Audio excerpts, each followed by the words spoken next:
Yo, it's Elliott with Yo Elliott. You got strength questions, I've got your answers. Today we've got a question, a nutrition question from Tyler. Yo, Elliott. Yo,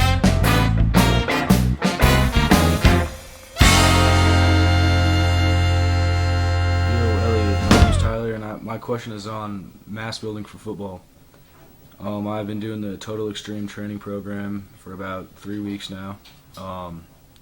I've been doing their nutrition plan as well. I haven't been getting any results. I weigh about 190 pounds.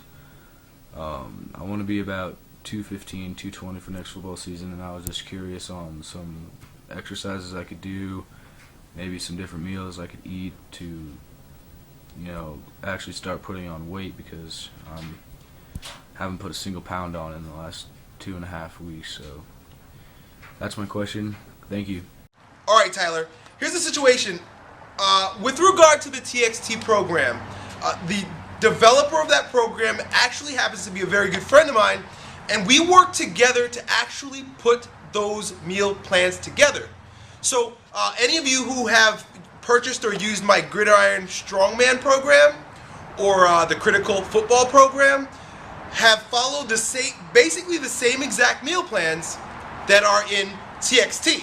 And I get testimonials every day from people who have used those meal plans, and it's just incredible. You can gain lots of weight. They do work. I also use those same exact meal plans for the athletes that train at my gym, or anyone who wants to gain mass. So the efficiency or the effectiveness of those meal plans is on. There's no question about it.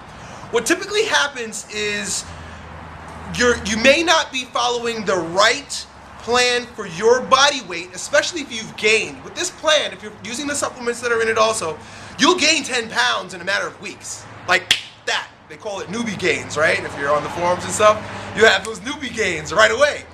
And you kind of forget to switch your meal plan over to the next one that supports your new weight at 10 pounds higher. Make sure that you're following the right meal plan with the right calorie count. That's the first thing I would check. The next thing I would do is make sure that you're actually weighing the food. So you may be saying to yourself, yeah, okay, I'm eating the brown rice, and I'm eating chicken, I'm eating eggs. What generally happens is, even if you had weighed the food in the beginning, you have an idea of what you should be eating, a few weeks goes by and you slack. You miss a meal here or there. Instead of eating 4 whole eggs, you eat 3, or your mom made dinner that night and you had pasta instead of brown rice, and you may not have gotten the right volume of food. So it's really a matter of discipline. It's a matter of you actually taking the plan as it was laid out and following it step by step with precision accuracy.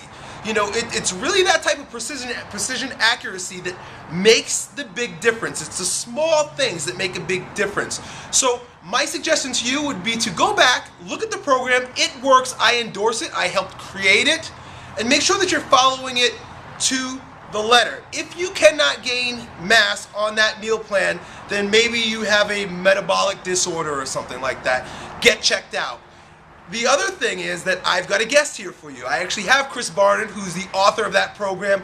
He may have a tip or two for you with regard to implementing the strength training portion of the program in combination with the meal plans. I'm going to let him take over for a moment, and hopefully this helps you out. All right, Tyler, like Elliot said, 2 quick tips for you. First off, if you're doing the training, the first phase, like I said, it's more focused on hypertrophy. So with that and your meal plan, you should be getting the right hormonal response. So basically what I'm saying is the training that you're doing in the first phase is directed for you to gain the most mass out of your training, basically. So with that, you need to be able to basically tax your nervous system to the limit, as hard as you can basically go on each lift. The other thing is it's pretty simple, gaining weight. It's, when it comes down to it, it's calories in versus calories out. You might be doing some other activities. You might be doing some kind of conditioning, maybe some kind of I don't know, if you're a football player, you might be running 110s or something like that. So you might be doing something outside of the program itself that's burning more calories. So if you end up burning more calories than what the program is called for, obviously you're not gonna be able to gain that weight, or it's gonna strip you from some of it. So if you do have a lot more activity, if you play another sport, basketball, I think it's basketball season, track season, something like that, especially track, you're gonna burn all kinds of calories. Make sure that you're adding in those calories from what you've lost. So basically, I mean, you just need to eat more when it comes down to it, because as I said, the simple thing is it comes down to calories in versus calories out. Chris, real quick, just remind people who are watching this that don't know about the TXT program that you just created a free report, right? Down below, they can click? Right. I have a free report down here. There's 5 principles that I think you guys need to check out, basically, if you want to develop explosive speed and power. They're just kind of things you need to do, basically, in the gym, and it's a must-have. It's a must-read if you want to become an elite athlete. Cool, awesome, good. Thanks for your help, dude. Thank you. Yo, Elliot,